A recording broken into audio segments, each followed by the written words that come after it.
The name Mankiewicz is legendary in the movie business. It's not easy to write about two towering writer, director, producer brothers of 20th century Hollywood.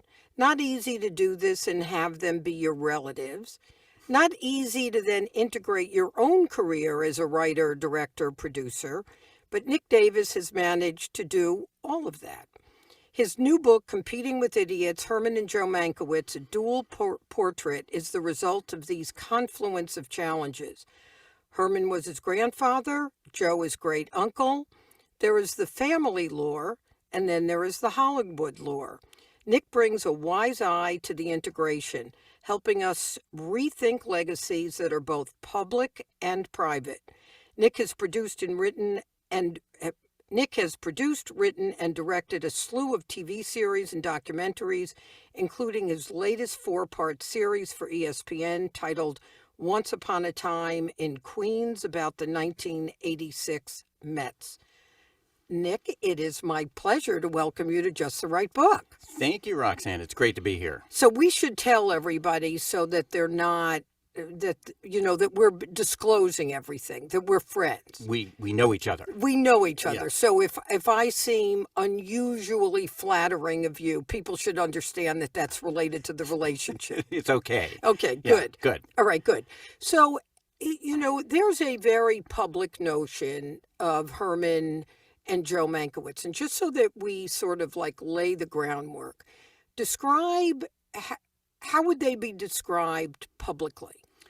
Well, that's an interesting question to ask me because I grew up with a different notion of who they were. Exactly, but we're going to start. So publicly, Herman was a larger-than-life screenwriter who was one of the funniest and wittiest and smartest men around, and one of the first wave of screenwriters out to Hollywood from New York City, where he'd been a journalist and member of the Algonquin Round Table and wrote for The New Yorker, and then became a highly paid screenwriter in Hollywood, but kind of famously self-destructive and, lived a short, full life, drinking himself into an early grave at the age of 55.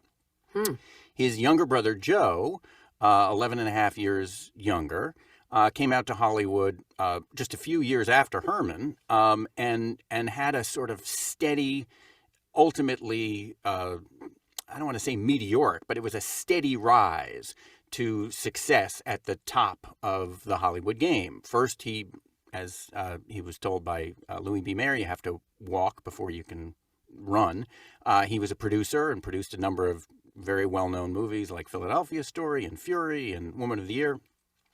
Then became a writer-director, and his towering achievement was All About Eve. But he had a number of other very successful movies in the 50s and 40s and 60s until Cleopatra, which sort of was a turning point in his career in a not great way.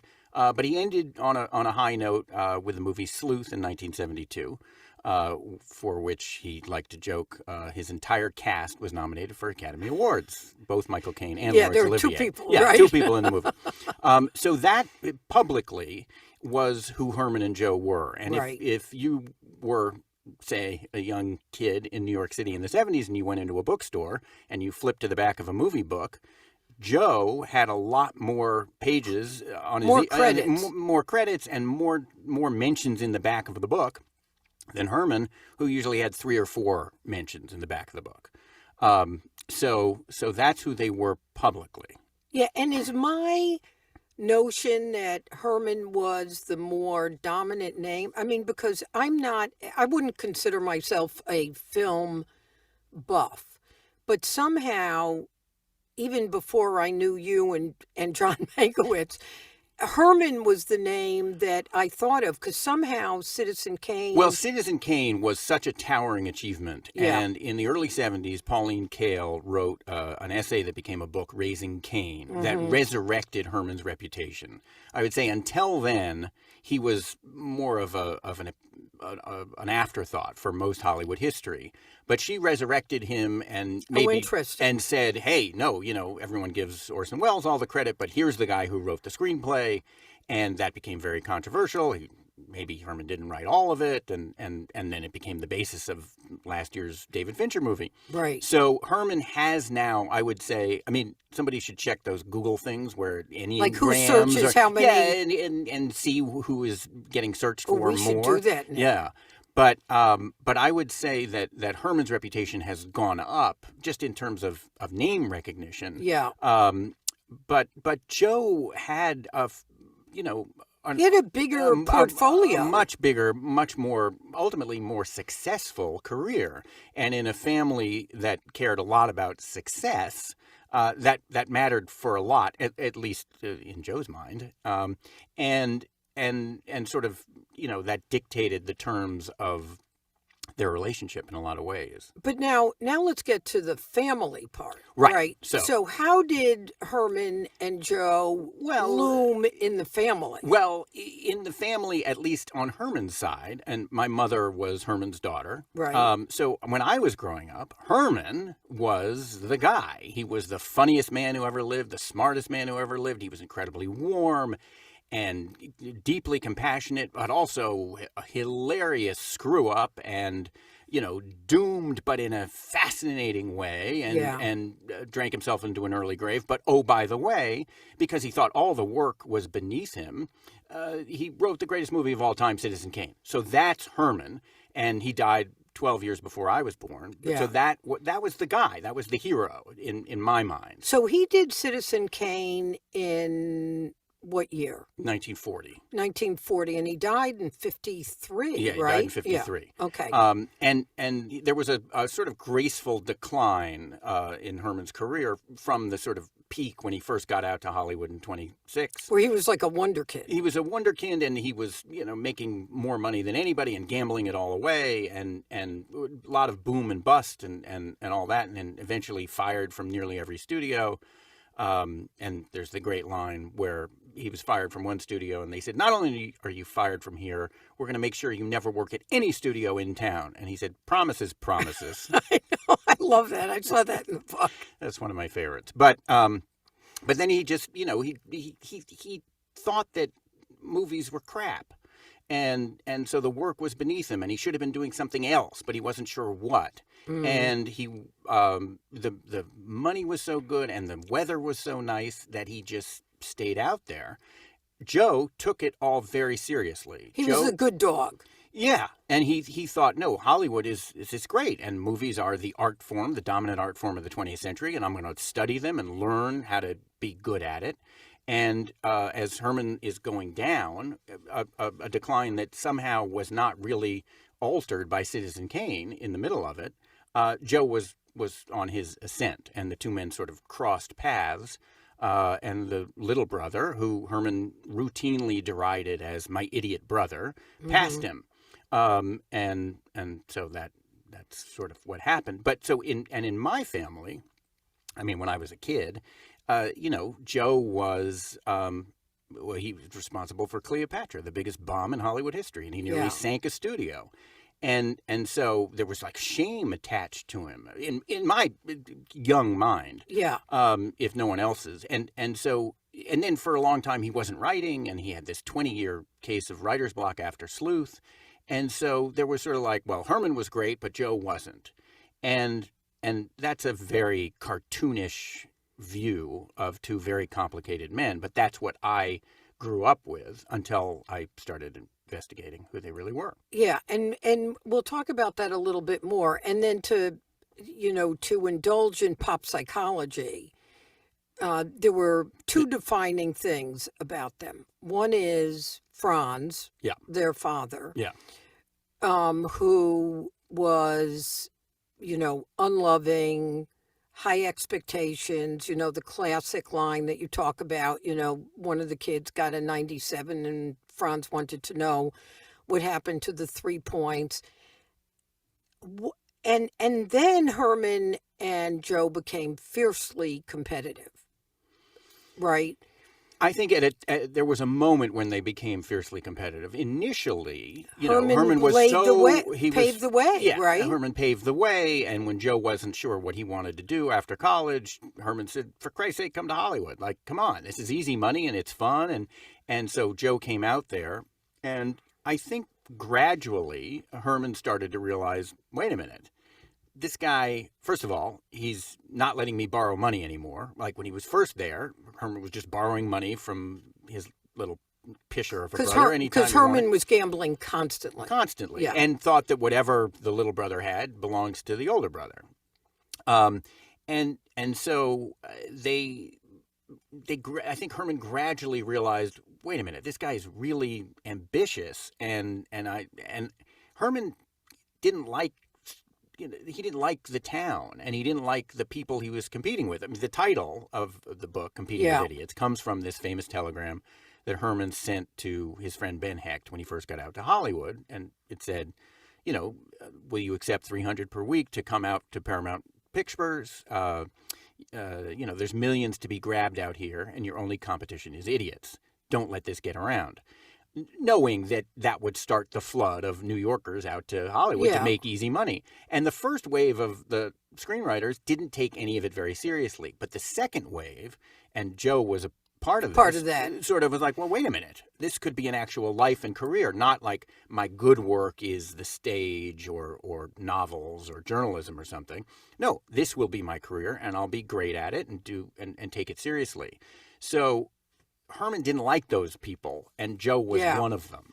Well, and one of the things that was striking to me, and I'll jump ahead a little bit, is the degree to which Herman had disdain and considered himself superior. And there are some, some of the witticisms are worth the price of admission to the book, but the disdain and the fact that that Herman continued to do it and Joe continued to do it.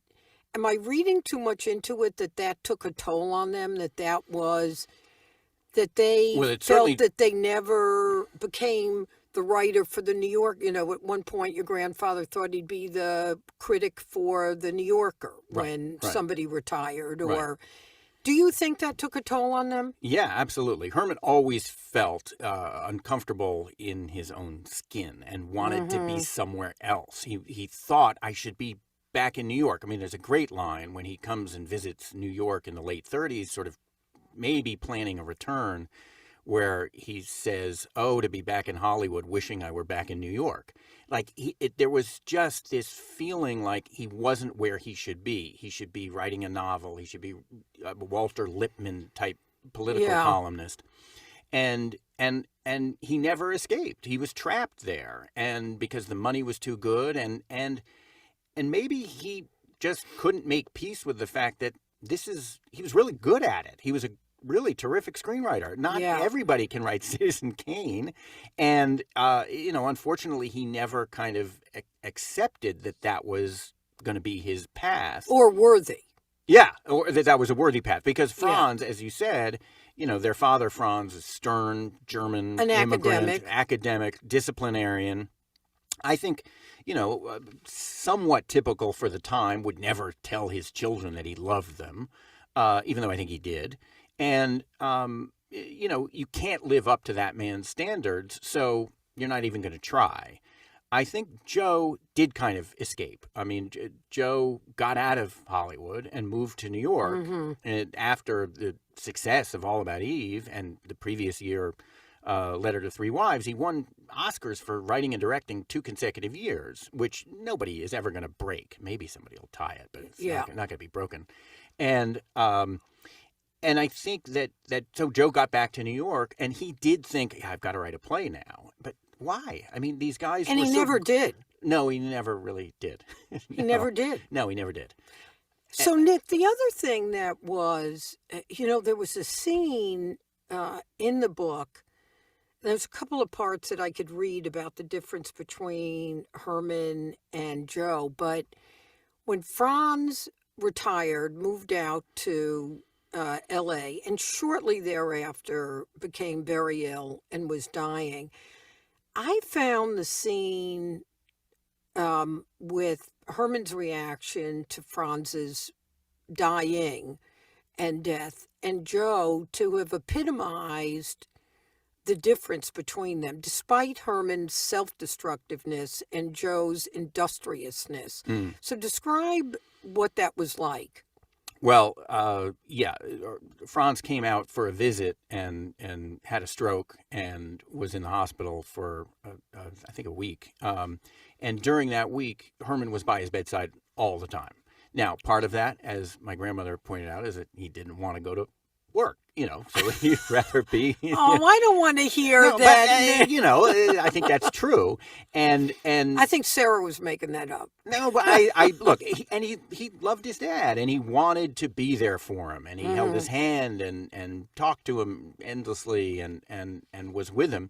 And Joe came once and stayed for half an hour and had a visit and left.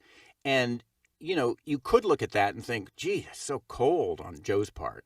But interestingly, my cousin Ben Mankiewicz, also a member of the clan, Right. looks at that scene and thinks, yeah, but you know what? He wasn't going to get anything from his father, and he'd already made peace with the fact that his father was an unloving jerk to him. So why try? And therefore Joe had work to do. So he got back to the office, and it's not what when I first got to that scene, I thought, it's so cold on Joe's part. But I think there's something in some ways perhaps more evolved than trying to get blood from a stone, which is what Herman was doing. Like, oh, Pop, I love you, Papa. You're not going to get it. You're not going to get some kind of emotional catharsis closure from Franz Mankiewicz. But Herman, despite his self-destructiveness, was a mushpot. He was a mushpot, yes, if I understand that word. I don't think he Herman had a huge heart, Yeah. and was so loving and a screw up, but you forgave him for everything. And one of the incredible things, just for me as a person, was I got to listen to an interview my mother did, and my mother passed away when I was 9. So I know. Obviously that is tied up in the germination We'll of this get book. to this. Yeah. But so I listened to my mom try and describe to to Herman's first biographer, Richard Merriman, on a tape in the 70s. She's talking about, like, none of the facts would make you think this was a great dad. He gambled, he was embarrassing, he belched, he farted, he Threw up. Maybe she didn't see him throw up, but I mean, he was just sort of a mess. Probably she did. Yeah, he came to, the basketball game with our transistor radio because he had a lot of money on the Kentucky Derby. I mean, this is not who you want as a father, but somehow, she says, you forgave him for it. And so, and she says, this is what you can't get at. You can't get at this, but somehow his humanity was so huge and real that his actions were not those of a mensch, but his heart was. And Joe did not give that sense to anybody. Yeah, so speaking of Joe, I was struck by the dichotomy that you talk about in the book, that Joe had this capacity to spot a troubled actress. We could talk about Judy Garland. He developed a reputation for listening to them and being there for them in a way that made them devoted to him, yet he was generally disliked. Yeah, he was more disliked in some ways by his family than the industry. The industry respected him, and his actors really liked him, and he was great with actors. And I think he was a tremendously good listener for a director, Yeah. and gave his actors and actresses a feeling that he was there for them. There's no rush. He wasn't somebody who yelled action. He was like, whenever you're ready. He got them comfortable, and he was incredibly sensitive. I mean, his screenplays are so sensitive and so psychologically astute that it's not fair to say, oh, he was mean and cold. Like, his family, in particular, his two sons in the 40s and 50s, Chris and Tom, didn't feel like he was really ever listening to them. Now, Tom made his peace with it much more than Chris, and joined his father on movie sets and stuff, and eventually became a very successful screenwriter in his own right. But Joe didn't give the feeling in a personal relationship so much that he was really listening and interested in you, unless you were interested in him and his career or whatever. I think he was generally decently liked in the industry, and agents and producers and those people liked him. Although every once in a while you come across a story where his ambition just shines through in Yeah. such a shocking way that, Billy Wilder backstage at the Academy Awards, was famously chatting with him, and they were just, gosh, Billy, even to be included in the company of you and these people is so great.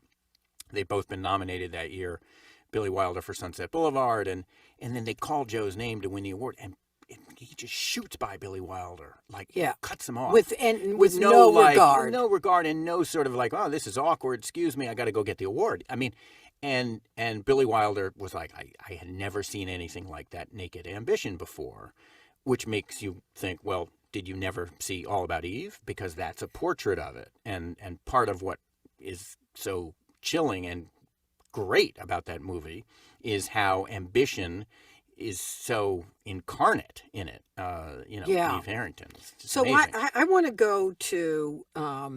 There were a couple of pieces I was going to read about, but I'm going to skip that. Well,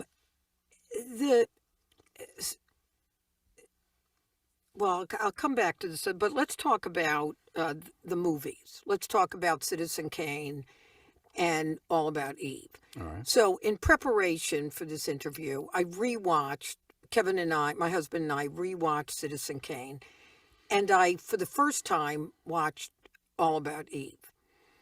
So I came away with two questions and an observation. One is, how were they groundbreaking? Because one of the things that I was very struck by was how the voiceovers were done in both of those films, to a very different effect. But the voiceovers, was that groundbreaking? But watching All About Eve, to me, I don't think I've ever seen a movie where every line is incredibly constructed, smart, clever, observing. I mean, I just could not. I mean, I sound like an idiot because I know it won 14 nominations and 4 for nominations for all the women that were in it and all that. But how were they groundbreaking movies? Well, I mean, Citizen Kane was groundbreaking in so many ways, and a lot of that is not Herman. A lot of that is Orson Welles. I think the screenplay was groundbreaking because its structure is, if you study it, it's incredible. It's the overlapping, as you say, the overlapping voiceovers and the flashbacks and flash forwards are, to this day. That was new. Yeah, that was new. I mean, they had done certain things like that, actually. Fury, which was a film that Joe had produced for Fritz Lang, Fury experimented with stuff like that. And there were, it had been done, sort of hinted at, but nobody, start a movie, you flashback, and you catch up to the flashback. That's sort of standard. But the myriad of stops and starts and coming back and seeing things from a different angle, not to mention the newsreel, which was just brilliant. Oh my God. And that's Herman's entirely. Because he lived for the newspapers and Henry Luce speak and that kind of stuff. I think that the screenplay is totally groundbreaking in such a way so that I've seen the movie so many times, but every time I watch, I'm never entirely sure what's going to come next. Really? Yeah, because you're sort of like, oh, right, now we're getting to Joseph Cotton sitting in there, with the blanket over his knees. I mean, there's so many great things, and the dialogue is great. But Jedediah. I love that. Yeah. Well, a white dress she had on. I mean, it's great. All About Eve, Joe came to love and almost patent voiceover and flashbacks. So he did it himself. He did it in Letter to Three Wives. He did it in Barefoot Contessa. He did it in... George Saunders did it as Addison. And Yeah. Right. He starts it. But to me, I agree with you. I mean, I think every line is like a gem. It's so well crafted and it's so theatrical. I want to read it. And because it's about, it's a great, it is a great screenplay. Not just structurally, but every line is so good. I think that the structure of Citizen Kane is more revolutionary, but the lines in All About Eve, it's about time the piano realizes it hasn't written the concerto. There's so many great lines that it's delicious. And I think because it's about theater, Joe was able to sort of infuse a theatrical sort of archness into the dialogue that he gets away with. And it was tight. Yeah, it's really tight. It was really tight. Yeah. But after I watched the movie, I did what, I went down the All About Eve rabbit hole. I'm looking up how old was Betty Davis when she did it. Oh, she was 42, and she married Gary Merrill, who plays her love interest right after the movie. So the movie did that. Yeah, the movie got them together. Celeste Holm wasn't talking to Betty. I was. That's good. I'm addicted now. That's good. Now I want to go, but I really want to read the screenplay because the language. I'm a more of a reader than a film person, and to me, the language. Although I fell in love with Betty Davis. She's amazing. She is amazing, and I don't know. Originally Claudette Colbert was cast.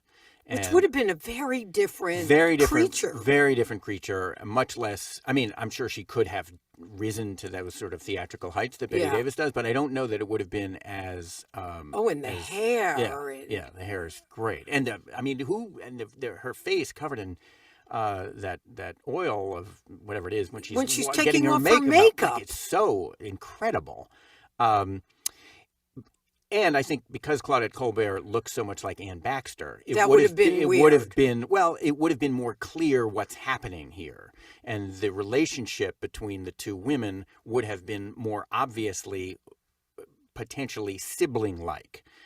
Whereas in the actual movie it isn't. But as I'm just going to go ahead and say it. Yeah, it is my belief. It's Jane's belief first. It is Jane's your belief. wife, yes, who's a wonderful novelist. Thank you. So my wife, Jane Mendelsohn, and I were watching the movie All About Eve. I'm not sure I'm buying this theory, but you go with it. Yeah, well, certainly there are many people who do not buy this theory, including Joe. But this is a movie about a younger artist who is usurping and taking down the older artist, and the younger is cold, scheming, ambitious, calculating, and the older is beloved and charismatic and self-destructive. So it is this theory goes. Hard not to. It's hard not to think, well, maybe Joe unconsciously is drawing on his screw relationship. You, Herman. Yeah, is drawing on his relationship between with Herman in writing the screenplay. It doesn't mean he was consciously thinking about it, but those were impulses, I believe, and feelings that he was drawing on when he wrote the screenplay. But Nick, ironically, the film is more sympathetic to the self-destructive person than to than to Eve. Yeah. If that's Joe. Yeah. No. Well, Joe's a brilliant artist. I think that first of all, he denied that these were autobiographical impulses. All right. And I think maybe if he had, he would have gotten messed up and not written such a great movie.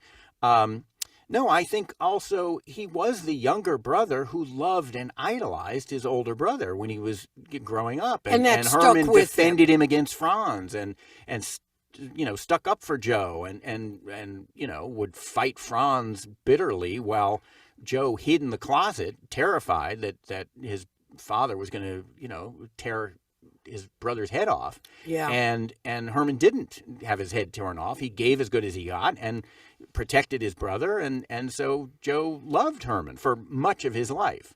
And only later realized, well, gee, this guy, he's got a lot of problems and I can't be like that. I don't want to drink. I don't want to gamble. I'm going to take my career seriously and stop biting the hand that feeds me and stop insulting people and throwing up at dinner parties and all the things that Herman did that made him so beloved, but also self-destructive. So I think it's very complicated.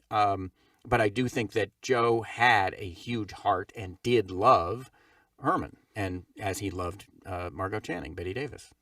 But let's pivot, because you open the book with a very, very unflattering picture of Joe. Yeah. And so I'd like you to ask you to share that story, and then why'd you open with that?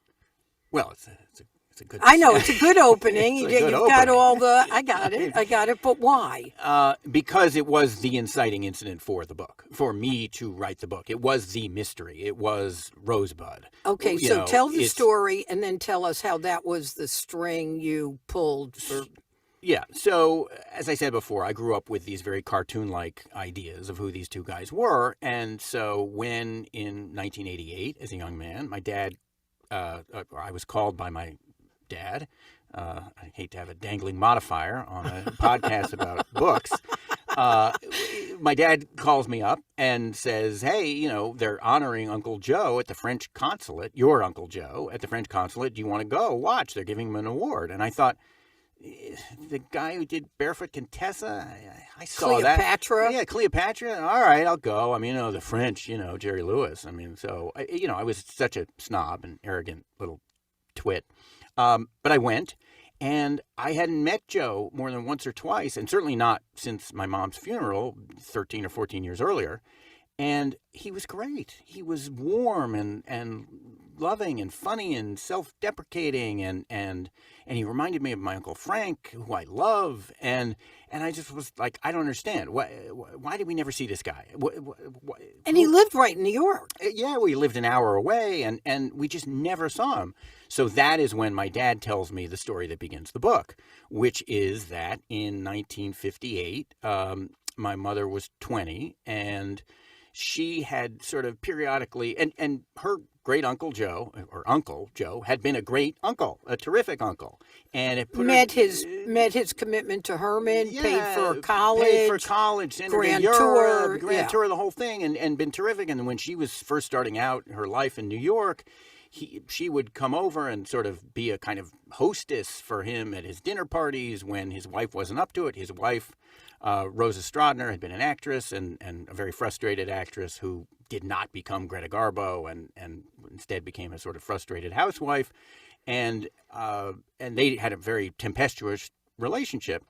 So one afternoon, Joe calls up my mom and says, you know, I can't reach Rosa up at Mount Kisco. Why don't you come up and let's drive up and see what's going on? So this was a Saturday, and my mom, finished shopping. And then they drove up to Mount Kisco, which is an hour away, and they get to the house, and Joe says, check upstairs. I'll look down here. And so she goes up and finds the dead body of her aunt, who has committed suicide. And I think it took a while. It took a few years for her to realize, wait a minute. He knew. Or if he didn't know, he suspected. And if he suspected, why is he sending his 20-year-old niece into that situation? Yeah.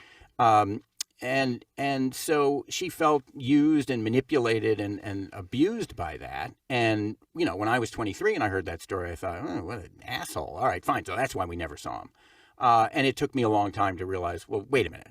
Okay, maybe. But what drives a man to that? I mean, was he so competitive with Herman that 5 years after the guy has died, drunk himself into an early grave, you're so angry or still so... You're taking it out on... That you're going to take it out on your niece? Or maybe that's totally wrong, and maybe it's just innocent, and he was, like, nervous, and he just wanted some company on the ride, and he thought, you know, she probably stuck her head in the oven, I'll check the kitchen. You know, I mean, there's a lot of... possibilities. There's a lot of possibilities. It's a lot more complicated than I, as a 23-year-old, thought. But that is where I begin the book, because that was the incident that set me on the journey of thinking, wait a minute, who are these two guys? What is this relationship? Who was Franz to have set them on this competitive path? What does all this competition do to a person? And is it really fair to think that everyone else is an idiot who you have to compete with? Or is maybe the competition itself what turns you into an idiot? So all of those things came from that first scene, which, yes, it's true. It doesn't make Joe look good. It's tough to come back from that if you're Joe. Yeah. But I came to love Joe writing the book. Did you? Oh, yeah. Far more than But I want to had see when he if was I actually can alive. find... well, and you rarely saw him, right? Yeah, we never saw him. I don't think I saw him again after the French consulate. I saw him one other time. There was a Lincoln Center thing. And again, he was warm and lovely. to me, and then he died, and I went to his funeral, and that was it. Oh, I wonder if you would. I thought this was really interesting. Joe, this is at your parents' wedding. Mm. And Joe escorted your mom down the aisle to the rabbi after he told them to like turn around, that the bride Yeah, and groom should right. be facing Yeah. the audience, and who wants to see the rabbi. Yeah.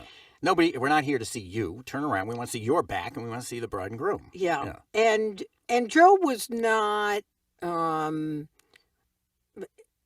maybe this is not the fair description, the way he wasn't as enthusiastic as Josie would have liked. Josie's your mom's name, about Peter, your dad, Peter Davis. No. Years later, she would describe her husband, who himself employed a jaw clench, not unlike her uncle's, as always looking like he had just stepped from a bracing shower, ready to move forward into the world, to attack, to achieve. And of course, Johanna Mankiewicz knew that some people weren't in fact like that.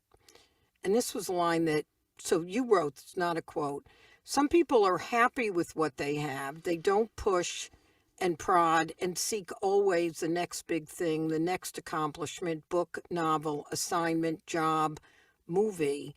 They take what is given to them and form their lives cheerfully and without complaint.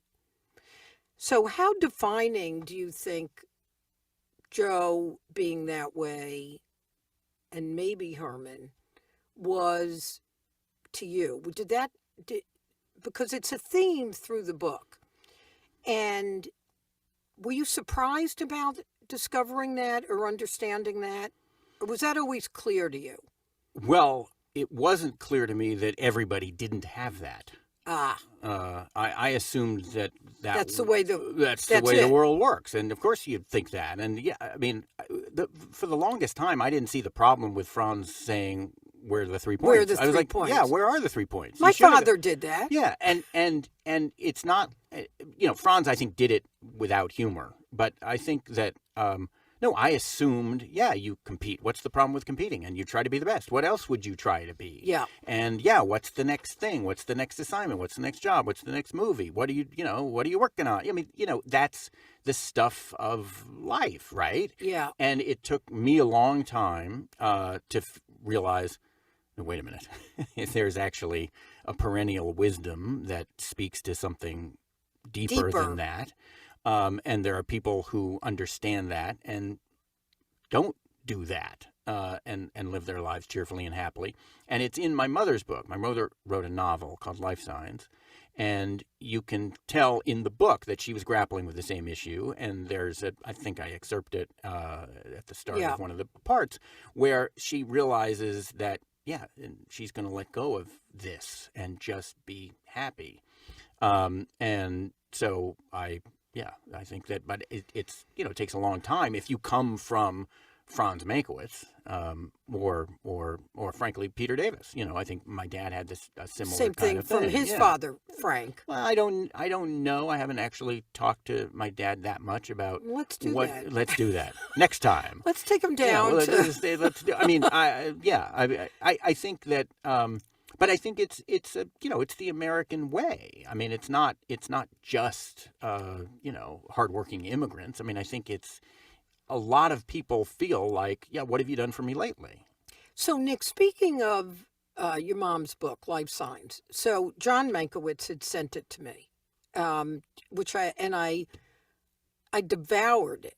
I mean, I think it's such a fantastic book, and I'm like dying to see it republished. Like, to me, she was Nora Ephron first, in reading.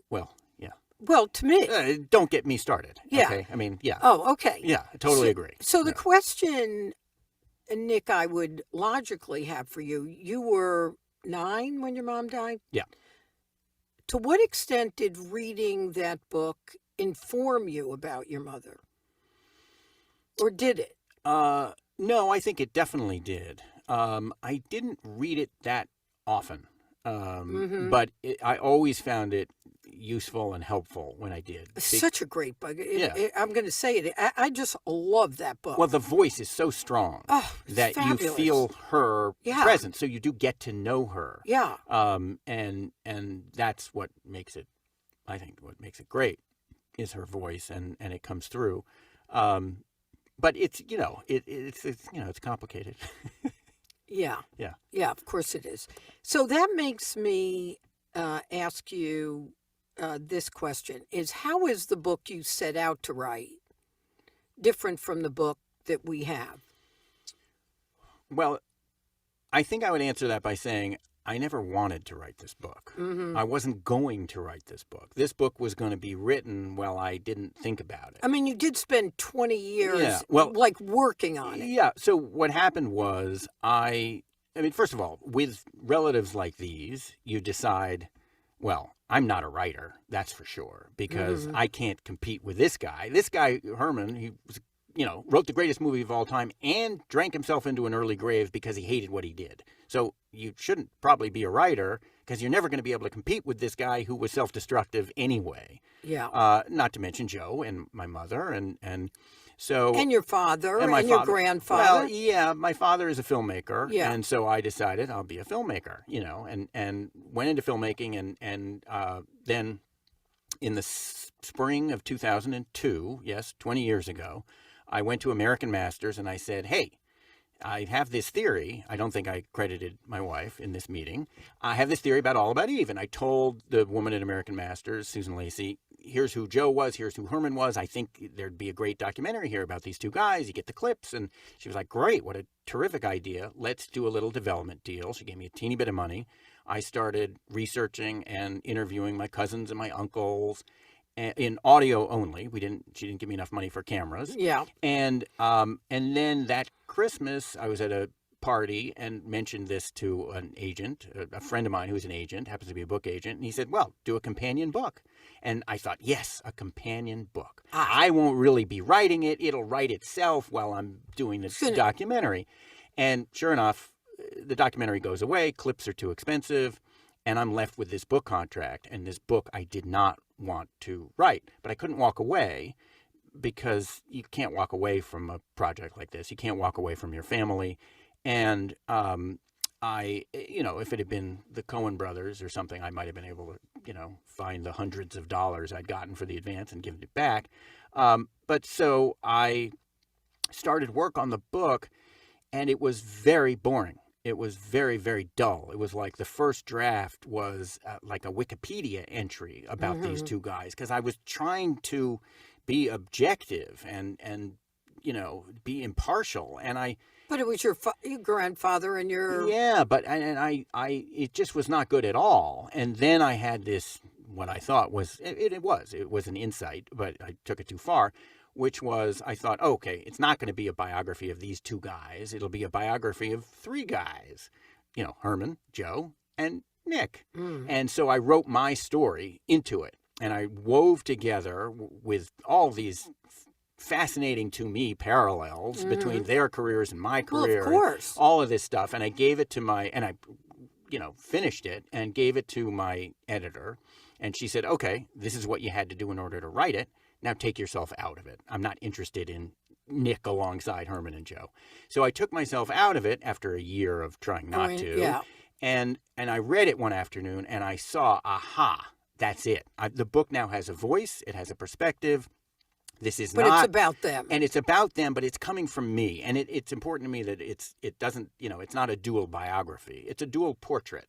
It's I loved version. using that word. Well, because it's my version of those two guys, and other people can and have.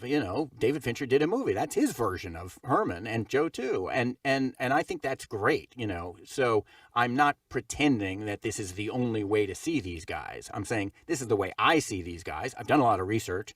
I believe I'm right in a sort of holistic way about who Joe was, who Herman was, what their relationship was. But other people can come to their own opinions if they want to do the research or just read this book and then rewrite it. So Nick, the logical question, which has 4 parts, is how did the process of writing the book change what you thought of Joe or Herman, how did it change what you thought of your mother? Mm. How did it change how you thought about yourself? Well, I know that's a small question, yes, but yes, Nick, no, and yes. I want an answer. That's a great question. These are all great questions, Roxanne. You're a very astute reader. I think that it deepened my relationships with all of those four people. Yeah. In particular, well, all of them. I mean, Herman. I went in loving Herman, so Herman had the advantage going in. Mm-hmm. I wouldn't say that but I came to really. I mean, I would get very frustrated with Herman sometimes, which had never happened to me before, because you're out there and you're working on these movies that are now considered classics, and you think the work is beneath you. It's just so tragic. Now, tragic is the right word. yeah, I understand that the people were not. He was brilliant, and so I understand that people were not. But he was also arrogant. Yeah. Or a snob. He was a snob. He was a snob. I don't know if he was arrogant. Yeah. He was a snob. Yeah, he certainly thought he was better than they were, and he probably was. I mean, Yeah. but it didn't help him to think that way, and so I think Joe had the farthest to come, in my mind, and he did. I think that I came to have enormous sympathy for Joe, even though he behaved badly and was a terrible husband, at least to the first two wives. And he wasn't. He was a good husband to his third Rosemary. wife. Yeah. And I think that Joe, the final 20 years of his life were not happy ones professionally, but he had settled into a kind of peace. And ultimately, I think he really more did. than your grandfather ever did. Oh, certainly. yeah. And certainly at the end of his life, in the final couple of months, I think he did reconcile with himself and with his father, and came to accept, hey, I did some good things, which he had never done before. Which is a lot. If you come from that kind of family, that's not easy. Yeah, but even as late as the late 80s, he's getting called from the Wilkes-Barre, Pennsylvania, which is where he grew up. Film festival, and they say, hey, we want to do a film festival honoring you, and he's like, oh, great, and your brother Herman will do a Herman and Joe, and he's absolutely not. And he's like, come on, man, just share it. It's like if Paul McCartney said, no, we're not doing any Beatles stuff, it's just Paul McCartney now. It's like that kind of but you were a Mankiewicz, and Herman was your brother, and you did love him, so why not say, gosh, unconsciously, maybe Herman played a role in my writing All About Eve. That only makes the movie richer, But no, absolutely not. He told his biographer, no, Herman had nothing to do with it. I had nothing to do with Citizen Kane. Come on, man. And for someone who cared so much about psychology, he was really into analysis. Yeah, and he got that. Judy Garland into analysis, and he cared so much about it that it's weird that when it came to himself, he was unwilling to look at himself. So that's how my relationship with Joe changed and deepened. And then my mom, there were moments when I felt like, because I was listening to her voice on tape, which I was intense. Wow. Yeah. And hearing her unwrap, the cellophane from a box of cigarettes, where you're just like, oh, I didn't even know I knew that sound. And now I'm hearing it, and it's her. That's crazy. And the drag on the cigarette, and also her voice, which had it's almost not patrician, but there was something like you could hear the Wellesley in her voice, Yeah. And so that was very intense. And then reading her book and being, excerpting her book, there were times when I felt like she's my most reliable interviewee for the sections that deal with her life.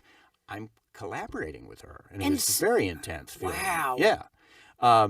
And then, Nick, how cool is that? It was very cool. And so my relationship with myself, I would say, here's a thing you didn't want to do that was a homework assignment for 20 years hanging over your head. Yeah. And, well, you finished it. Yeah, it's pretty good. Like that, I feel like good. I hope people like it and read it and accept it. It was we didn't get to a lot of the, I loved learning about F. Scott Fitzgerald being a crummy screenwriter and a great, as opposed to... Yeah, that's another reason Joe had sort of a checkered He fired he F. fired Scott. F. Scott Fitzgerald, and he worried for a long time that that was going to be on his epitaph.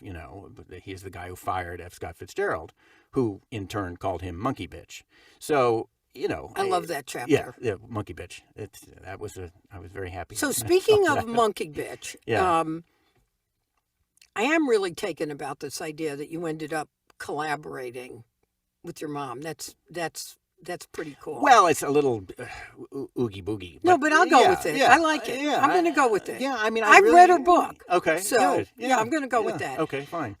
So there you were on a panel with 3 of your cousins recently about the benefits and burdens of being a Mankiewicz.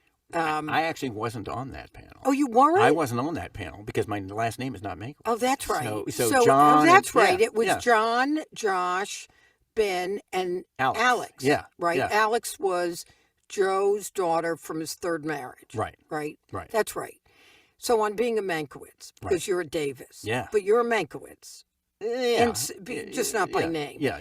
So what you had that being a Mankiewicz, plus you have, as we talked about, you have your dad who's won awards and your grandfather on the Davis side, who was very accomplished screenwriter. Does it feel like more like a benefit or a burden? I mean, does it feel like a lot to live up to? Does it feel like an advantage? It's obviously a great gene pool. Yeah.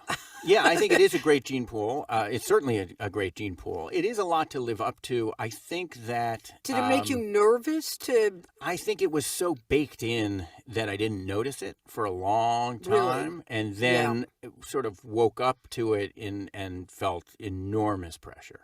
And then had to overcome that. And I mean, Alex is the only one that, she's living in Australia doing something, but the rest of you are pretty tangentially, if not directly involved. Well, Alex is a graphic artist and which is a kind of writing itself. Yeah, no, I mean, a lot of us are in the quote unquote family business. Which to me is like the gene pool, and you're all like wildly talented. Well, thank you for my part, but I mean it's odd. I think it's. I was talking about Jack. John. And Jack. I mean, to say nothing of Jack, the next generation. Yeah, Jack's my hero. I love that kid. Yeah, he's great. This is Jack Mankiewicz, who we'll be hearing about in the future. Jack will be hearing about in the future, and Jack and I have worked together quite a lot, and he's great. So, very talented editor, among other things, documentary editor. I mean, I think it's probably a benefit from the gene perspective more than any other. I don't see any other benefits to it. I think Tom used to say, your name gets you in the door sometimes for meetings. But then you have to produce, and if you can't produce, it's like then it'll be short-lived being in the door. Yeah, Mankiewicz schmankiewicz, this is a crappy screenplay, so you're done. Yeah. So when you're writing about public figures, you're writing about family members. How did you balance having the book have integrity and worrying about how family members would take what you were saying about either them or their uncle or their father or their... I mean, were you thinking about that when you were writing the book? Did you think about it? What's been the reaction afterwards from your family members? Crickets. No, I'm kidding. Not really. No, I'm this is a talking group. Don't tell me crickets. No, the reaction. I know them better. Yeah, the reaction has been great. Totally great. I didn't think about it. And, for when you're working on something for this long, it was such an albatross that it was embarrassing when any of them would ask me about it. Because for years it felt like, you're not really doing this, are you? And I thought, this is a joke. I mean, I have this contract and I don't think it's ever going to happen. So, on your tombstone, it'll say almost. Yeah, wait till the next draft. So it really took so long. And when I finally woke up and realized, hey, I've got it, then I was more excited about that. Yeah. And then put aside any worries about, well, what if no one likes it? They're in the family or they have issues with A, B, or C. And there have been a few. There have been some small things that people have, members of the family have said, I think you did X, Y, and Z. So. And you're saying it's your opinion. It's Yeah. not. It's not Well, as if. sure. I mean, that's that. Yeah, it's a portrait. Write your own damn book. I mean, if I love that term. I loved that you used portrait because I don't know whose quote this is. I should look it up, but I love the notion when when a memoirist writes something and somebody starts saying, no, it was 10 o'clock, not 2 o'clock, and mom was wearing green, not black. And the comment is, this is the way it sits in my memory. right, The integrity is to my memory, right, not right. the integrity necessarily to the facts. And I think using Well, that's the it. It's term the facts. portrait. Yeah, it's the facts versus the truth. Exactly. This is my version of the truth, and it's a portrait, and so you can see the brushstrokes, and there's an artist behind it who did this painting, and you're not looking at a photograph that was taken by a security camera. Yeah, that's a good metaphor, Nick. Thank you. I'll have to for the next edition, the afterword. So let me close with this. This is a big book with a lot of threads to the story. You could read it as a filmmaker, you could read it as a film buff, you could read it as a historian, you could read it for the pop psychology, for the memoir of everyone. What do you hope the reader feels or comes away with after having read the book? I hope that readers will really be interested and taken with these two men and be interested in these stories, the stories of their lives, of the people who surrounded them, and come away with, they were storytellers, and this is a story, and there's tons of stories in the book. And I didn't realize until it was done that was sort of what I most wanted. But I do think that's what I want people to come away and say, well, I feel like I know these guys. Now, you don't even have to like them, but I feel like I know these guys now, and I want to go watch their movies, and I want to learn more about them. Yeah. And see if this guy in his portrait, if he got it right. It's entirely possible someone could read this book and then say, well, I want to watch the Fincher movie now, and watch the Fincher movie and think, oh, I like the Fincher movie more. I like that guy. That's a different guy. That's not the same Herman Mankiewicz that Nick Davis was writing about. Now, to those of us in the family, the Fincher movie, whatever its merits, is about somebody's grandfather, but it's not about ours. Ooh, I like that. And that's courtesy John Mankiewicz. Okay, well, you're all, it's very hard for those people who are listening to hang out with any of the Mankiewiczes because of the wit. I mean, it's just, which I know now you all inherited. Herman and Joe were as good with the quips. But I think about when I'm with you or Jack or John.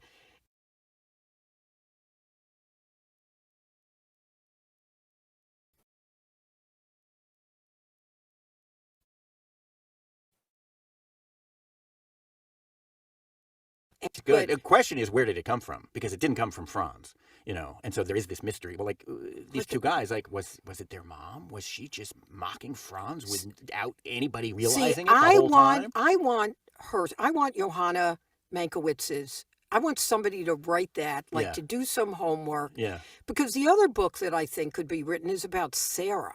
Yeah. Because there's a letter in there that Sarah writes to Herman saying, yeah, you stick it to Joe. You let him know that you're like the big dog. Yeah, that little... She's not like some little housefrau at home saying, oh, Herman. Yeah, no. You show him your big contract. Exactly. It's like, whoa, go on. So he's a little pisher. Yeah. I think she used that language. She called him a pisher. Yeah, no, that's good. Goma had an edge. I mean, she really did have an edge. Yeah. So, Nick, I would say to your thoughts on a reader. When I was reading the book, I came away with a comparison. One of my favorite events that we've ever had at R.J. Julia's was Honor Moore, who wrote a book about her grandmother, Margaret Singer Sargent, and Helen Epstein, who wrote a book about her grandmother, who had been a dressmaker in Prague before World War II. But their grandmothers were seen as Margaret Singer Sargent, a drunk, instead of a depressive, brilliant artist. And Helen Epstein's grandmother was known as a victim of the Holocaust and not a brilliant. And I thought about their books a lot when I read this, because I thought, I have a real sense of these men as complicated humans who were wildly talented, made me more interested in them, made me, now I'm going to spend years watching all their films. So, I would say, at least from a population of one, mission accomplished. Oh, that's great. Thank you. So, Nick, thank you. We've been talking with Nick Davis, the author of Competing with Idiots, Herman and Joe Mankiewicz, A Dual Portrait. Nick, thanks so much. Thank you, Roxanne. This was great. Fun. Really fun.